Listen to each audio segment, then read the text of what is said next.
Good day, everyone. I'm TUBA, your presenter for today.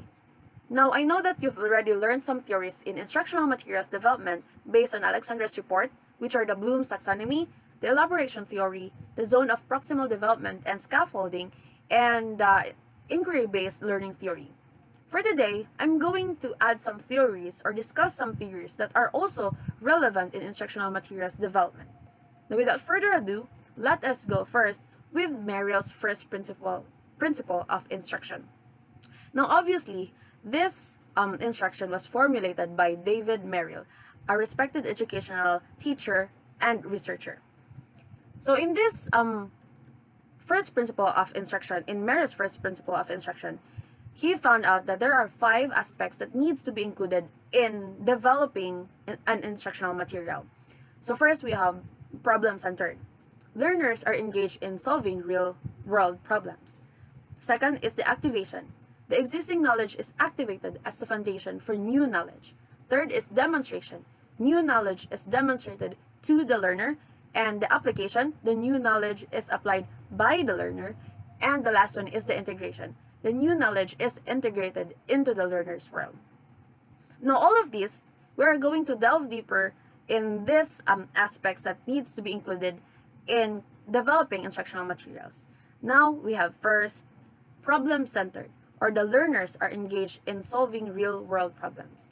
Now, in this part of developing instructional materials, the role of the teacher is to expose students in the real-world problems, exposing them in the real or the reality.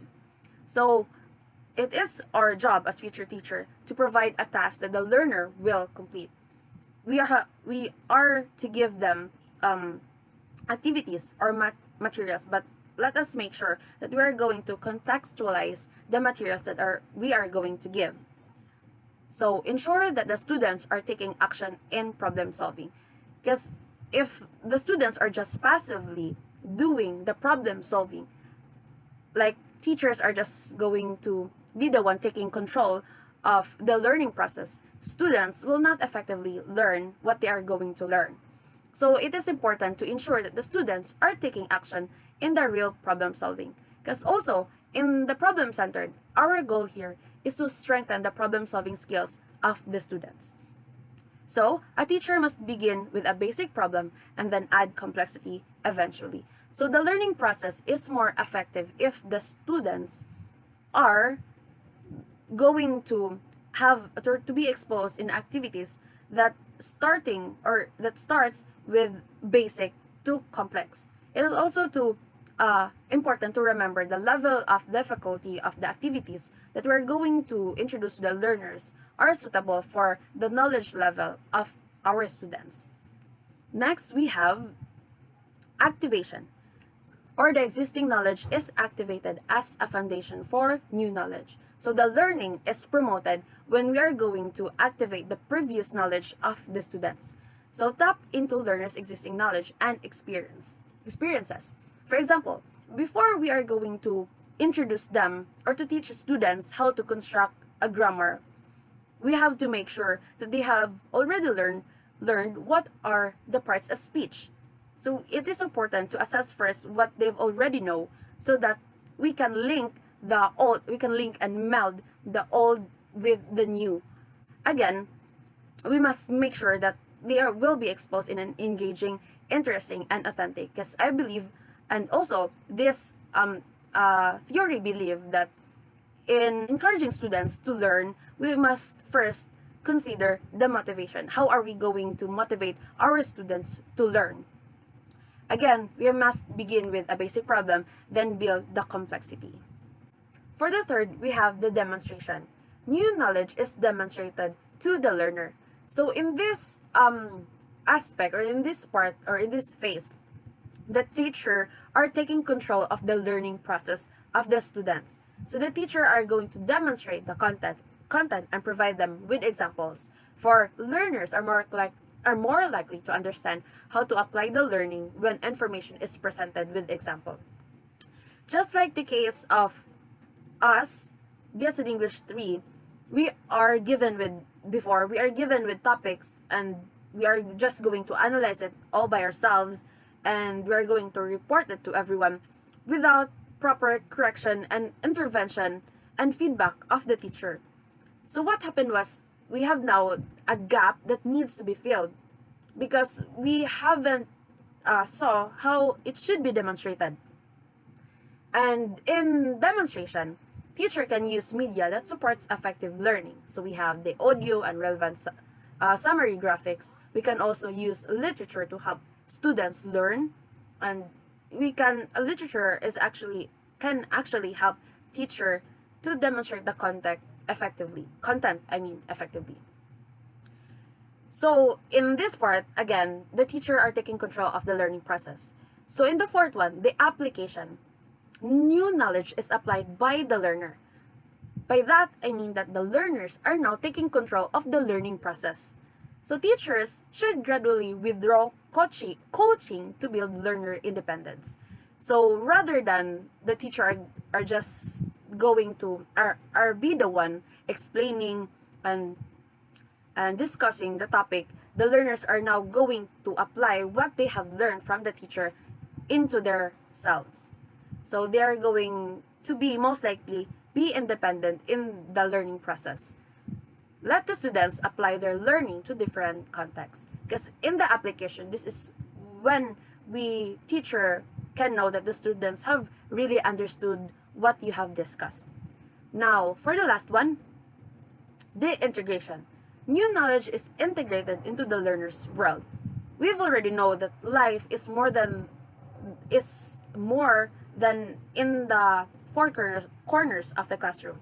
So the job of the teachers is also to expose the learners into the reality, into the real world. Let the students share their learning. Let their learning be strengthened through sharing what they have learned to others. Now, activities such as reflection, reaction, and so can be included.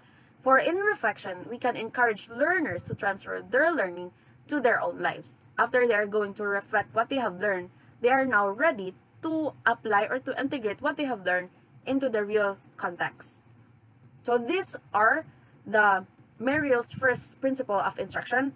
Now, we also have the theory of social learning theory by Albert Bandura. Social learning theory believes that the environmental and the cognitive elements plays a significant role in learning process of the students. So this theory suggests that people can learn through observation. For in observation, people will be able to learn and to reflect the consequences that behavior will be giving. So people observe behavior either directly or indirectly. So directly, the direct observation requires social interaction, while indirectly, the students can observe by or through medias or through televisions and other stuff. So with that, we can conclude that social learning theory has three concepts. These are people can learn through observation, mental states are essential to learning does not necessarily lead to behavior change. Let's go through this one by one. So people can learn through observation. So there are models of observational learning. The first is live model. So live model involves an actual individual demonstrating or acting out. For example, you're acting out a behavior. For example, teacher talking politely to someone. Second is the symbolic model. So this involves real or fictional characters displaying behaviors in books or in movies or in other television program. For example, Jose Rizal. Jose Rizal can be a symbolic model for students. For Jose Rizal is a multilingual person and they can imitate what Jose Rizal can or is actually doing in his or her learning process. So additionally, behaviors that are most likely to be rewarded are most likely to be the one whose students will be imitating, and the behaviors that are punished are most likely to be the one that will be avoided by the students. So the third one is the verbal instructional model. So verbal instructional model involves description and explanation of behavior. Example is listening to TED Talks or podcasts and so on. Next is the mental states are an essential to learning. So your mental state and motivational and motivation play an important role in determining whether a behavior is learned or not. For your cognitive part is, or the cognitive aspect will be the one deciding whether this behavior should be we should imitate this behavior, or we should avoid this kind of uh, behavior. Now, for example, pride, satisfaction, and sense of accomplishment help connect learning theories to cognitive development theories. For example, they can observe someone that who is a wide reader. They can imitate that because they can see that if a person is a wide reader, he or she is most likely to have a wide vocabulary, or will mostly have proficient in language skills. Now, for the last one, learning does not necessarily lead to behavior change. So observational learning demonstrates that people can learn new information without demonstrating new behaviors. So just because we understand something intellectually doesn't mean we're automatically motivated to act on it. For example, we are going to learn about the dangers of smoking, but that person who is actually doing, or who actually smoke, might not be enough, might that learning be enough for him to stop smoking, because they haven't really actually experienced, or they're not in the position that they're at risk. So this was actually evident in Badora's famous Bobodal experiment. So the children observed aggressive behavior but didn't necessarily imitate it themselves. So that doesn't guarantee that we'll actually perform the same behavior if we already learn something about that. I mean, we can learn through observing others, but that doesn't guarantee that we'll actually perform the same behavior. Okay, so that's the theory of social learning. Now we have the discovery-based learning. Discovery-based learning theory is actually related to inquiry-based instruction that was introduced by Jerome Bruner. So discovery-based learning believe that students can learn by experiencing things through observation. So in here, students are actively participating or actively engaging in the learning process. So students are not just passively listening or receiving the information that the teacher are going to give. So students are in control of their learning. So with that, I mean that the teachers acts only as an instructor or guide, or as a facilitator. So teachers are just merely will just merely guide the students in the learning process. So with that, the acquiring of knowledge is through experiencing things. Now, for example, rather than the students are be the one who will just going to listen the lecture of the teacher, the students are going to discover how are the grammar, or for example, grammar is being constructed.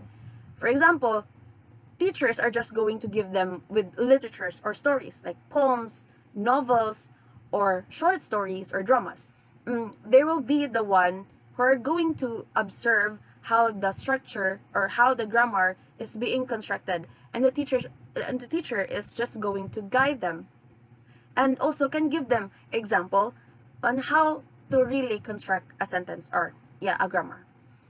So although this theory gives a lot of benefit to the learners, I have also found that there are the advantages and disadvantages of this theory. So these are the advantages. Active engagement of the student. It also offers lifelong learning skills, for they are the one to discover the what they have to learn. It also fosters curiosity, and also tend to personalize the learning experience. The disadvantages are it might confuse the students because they are the one taking control of the learning process. It might difficult to some students. For example, like what happened to us during our first years. We're just taking control of our learning process, and we tend to confuse some things.